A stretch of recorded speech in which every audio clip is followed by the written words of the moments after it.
Halo, kembali lagi dengan kami Java Football. Kali ini kami John dan Cok akan ngosan ya. Ngosan kali ini kami akan membahas Jateng Gayeng beda visi. Nah, kenapa kok Jateng Gayeng ini beda visi? Oke, kita saksikan saja bersama. Ya, kenapa kita bisa sebutkan Jateng Gayeng beda visi ini? Nah, Jateng sendiri ini punya banyak klub ya, ataupun punya beberapa klub. Di masa pandemi seperti ini, penantian sepak bola Indonesia memang ya mungkin kita sangat kecewa, ataupun mungkin kita juga harus bagaimana, kita juga masyarakat itu sepertinya butuh hiburan ya. Memang benar kata orang-orang itu yang bilang wah, sinetronnya bisa ikut, kenapa sepak bola tidak bisa dimainkan. Nah, saya juga setuju dengan statement-statement seperti itulah. Nah, di dalam dunia ini dengan adanya pandemi seperti ini, kita itu juga butuh hiburan ataupun butuh ya tontonan lah. Selagi kita itu di rumah saja, kita dituntut untuk tidak kemana-mana ya. Kita itu berharap sepak bola Indonesia itu berjalan seperti biasa, walaupun itu sangat sulit sekali ya, bergulir seperti biasa. Seperti zaman kita dulu itu sangat sulit sekali, ada penonton full, kita bisa lihat stadion, kita bisa ya seperti dahulu kala. Pada dasarnya sepak bola itu di Indonesia sendiri saat ini terjadi PPKM, yaitu pembatasan jam malam. Nah, di dalam pembatasan jam malam ini ya kita itu tahu sendiri, pedagang-pedagang itu suruh tutup dan lain-lain. Kita juga kekurangan ide dalam dunia sepak bola, makanya kita itu lebih banyak membahas opini-opini sepak bola pada saat ini yang saat ini kita bisa bahas. Nah, kenapa kita bisa menyebutkan Jateng Gayeng beda visi? Sebutkan timnya, Cuk. Jateng Gayeng beda visi ini kenapa kok bisa Jateng Gayeng tapi beda visi? Ya, kita lihat bahwa Jateng Gayeng itu identik dengan derby antara PSIS melawan Persolo saat itu di Liga 2 tahun 2017. Tapi karena saat ini PSIS di Liga 1 dan Persolo di Liga 2 ya, makanya belum terjadi derby lagi ya.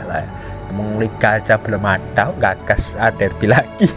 Nah, ini kita lihat Persis Solo dengan owner baru yaitu Mas Kaisang dan ownernya PSIS yang bernama Pak Yoyo Sukawi. Akhir-akhir ini mereka itu gencar sekali membuat program ya, tapi yang kita lihat itu programnya beda, atau visi antara Pak Yoyo dengan PSIS dan Mas Kaisang dengan Persolo itu beda. Perbedaannya apa ya? Kalau kita lihat Pak Yoyo Sukawi dengan PSIS ini gencar sekali membuat program jangka panjang. Nah, karena memang PSIS ini sudah di Liga 1, sudah seharusnya mereka itu membuat program jangka panjang. Nah, kalau Mas Kaisang ini karena beliau ini baru di Persolo dan saat ini juga Persolo masih di Liga 2, tekanan dari publik Solo itu menginginkan Persolo promosi ya. Mas Kaisang membuat program jangka pendek untuk sementara waktu. Ya betul. Nah, kalau Mas Kaisang membuat program jangka pendek, kalau Pak Yoyo Sukawi sendiri pemilik PSIS ini membuat program jangka panjang. Saya salut terhadap klub PSIS Semarang ini yang walaupun progresnya itu nggak cepat Persis Solo pada saat di Liga 2 ataupun gimana. PSIS ini malah kita bisa flashback ke Liga 2 dulu. PSIS sendiri ini zaman Liga 2 tergolong pemainnya itu yang dihadirkan di Semarang malah modal ngotot saja. Banyak pemain-pemain itu yang nggak berlabel bintang tetapi malah modal ngeyel karo ngotot. Nah gitu, itu bisa membuat PSIS Semarang sendiri lolos ke Liga 1 yang pada saat itu memang persaingannya sangat ketat sekali.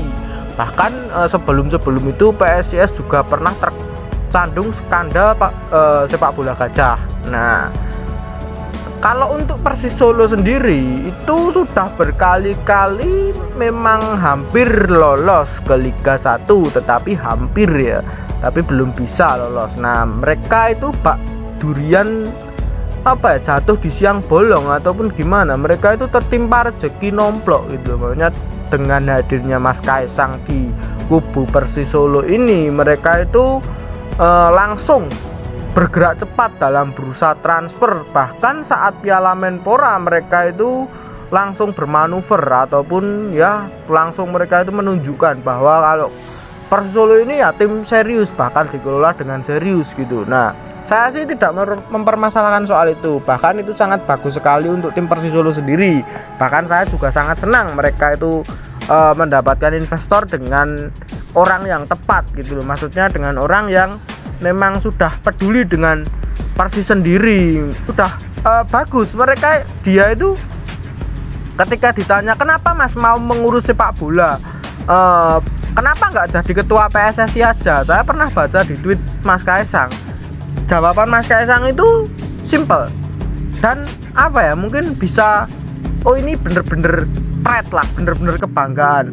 Mas Kaisang itu menjawab, saya tuh selama di Solo belum pernah memberi apapun tentang kota ini. Nah, selagi beliau itu masih pengen bisa, ya udah beliau itu pengen ngelola Persis Solo dengan bagus. Beliau pengen tim ini tuh ya kebanggaan masyarakat kota Solo ini berada di selayaknya tim teratas di Liga Indonesia gitu loh. Makanya beliau itu pengennya itu ya kebanggaanku ya di sini gitu, bukan di Indonesia ataupun PSSI itu tidak gitu. Mereka, Mas Kaisang sendiri ini pengen memperbaiki sepak bola kotanya sendiri, bahkan kota kelahirannya Mas Kaisang itu sangat bagus sekali menurut pandanganku. Nah, tetapi saya sudah membahas ini di konten saya sebelum ini. Persis Solo terlalu over. Nah, kalian cek singkatnya, Persis Solo ini membeli bahkan 12 striker. Pemain berposisi striker itu jumlahnya 12. Ini bahkan melebihi daripada ekspektasi. Mungkin ya bagi beberapa supporter mereka sangat senang dengan datangnya 12 striker bintang labelnya. Wah, ini timku pasti bagus pasti ini. Tetapi sepak bola itu bukan hanya soal membeli pemain ataupun soal ya pemain bintang. Sepak bola yang sebenarnya itu kewajibannya sangat banyak di tim. Dalam undang-undang ataupun peraturan sepak bola sendiri di level dunia bahkan itu mewajibkan tim itu ya bisa menggaji pemain. Itu kan sebuah kewajiban ya, menggaji pemain itu tidak perlu diapresiasi loh. Itu gaji pemain lancar itu tidak perlu diapresiasi, itu sebuah kewajiban. Nah, terus lanjut lagi itu ada pembelian pemain, itu juga kewajiban terhadap tim. Nah, terus ada lagi membangun fasilitas, itu juga kewajiban seperti lapangan latihan, seperti alat gym dan lain-lain ya, pokoknya kebutuhan untuk olahraga yang menyangkut bisa di sepak bola itu sebuah kewajiban. Terus yang kedua itu, ini kan tim yang berbentuk PT profesional ya, kewajibannya apa ya, punya kantor, itu yang pertama. Terus manajemen yang sehat. Nah, ini kan tim sepak bola kewajibannya juga ada mes. Nah, terus entah itu nyewa ataupun gimana saya tidak mau tahu, yang penting itu ada mes. Nah, terus lanjut lagi itu ada pembinaan usia muda. Itu sebuah kewajiban bagi tim sepak bola dimanapun mungkin ya, mungkin bahkan sampai di level Eropa itu sudah ada apa ya, rulesnya, standarisasinya ataupun ya kalau untuk soal sunnah seperti dan lain-lainnya itu tidak wajib. Nah, itu banyak seperti membangun training center, seperti pembeli pemain bintang dan lain-lain, itu tidak wajib ya bagi tim, sebenarnya itu tidak wajib. Nah, tetapi saya melihat di sepak bola Indonesia ini para supporternya itu gampang sekali dirayu oleh para pemilik tim yang baru ataupun gimana ya. Ya walaupun saya itu tahu Mas Kaisang itu bagus, Pak dan Pak Erick Thohir itu bagus, saya tahu. Bahkan jangka panjang beliau saya juga sudah paham lah mereka itu bakal seperti apa. Tapi di kebanyakan tim lainnya, ini saya menyebutkan tim lainnya itu banyak yang digoda dengan pemain bintang saja, 1 atau 2 itu sudah, wah ini pemilikku bagus, ini pemilikku bagus. Supporter Indonesia itu kadang terlena terhadap itu. Banyak yang bilang gini, mereka itu pride-nya terlalu tinggi. Wah, saya itu pride terlalu tinggi gini, sepak bola ya wes menang kalah ya wes gini. Padahal aslinya mereka itu ketika kalah kan ya muni-muni kan seperti pada timnya. Mereka nggak terima, tetapi mereka itu tidak mau tahu pemiliknya itu bagus atau tidak, pokoknya sebenarnya waton jalan elek gitu. Sebenarnya tidak gitu, itu kamu bukan supporter, tetapi lebih saya tepatnya itu menyebutnya penonton umum. Kalau supporter itu peduli terhadap tim. Menurut pandanganmu, Cuk, progres Persis Solo dan PSIS sendiri ini seperti apa ya untuk kedepannya nanti Persis Solo dan PSIS ini?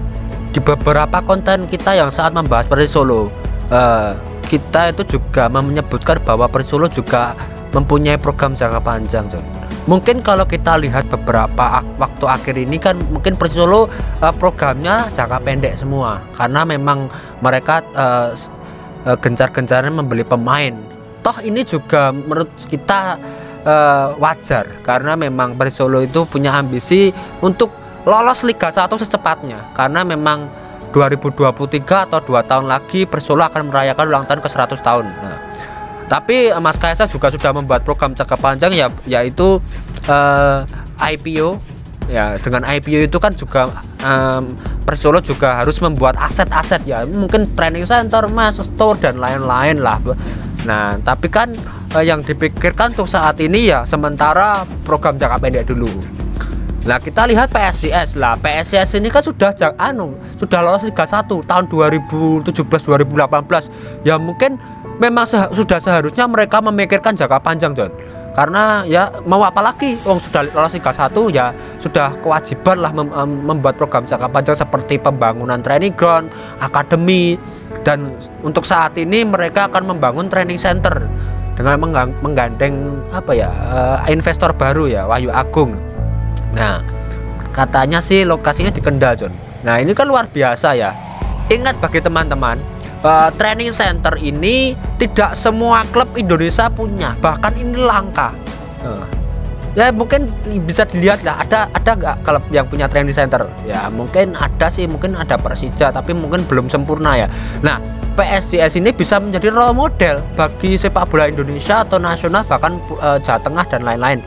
Pembangunan training center ini memang tidak wajib, tapi kalau PSIS bisa membangun training center ya luar biasa.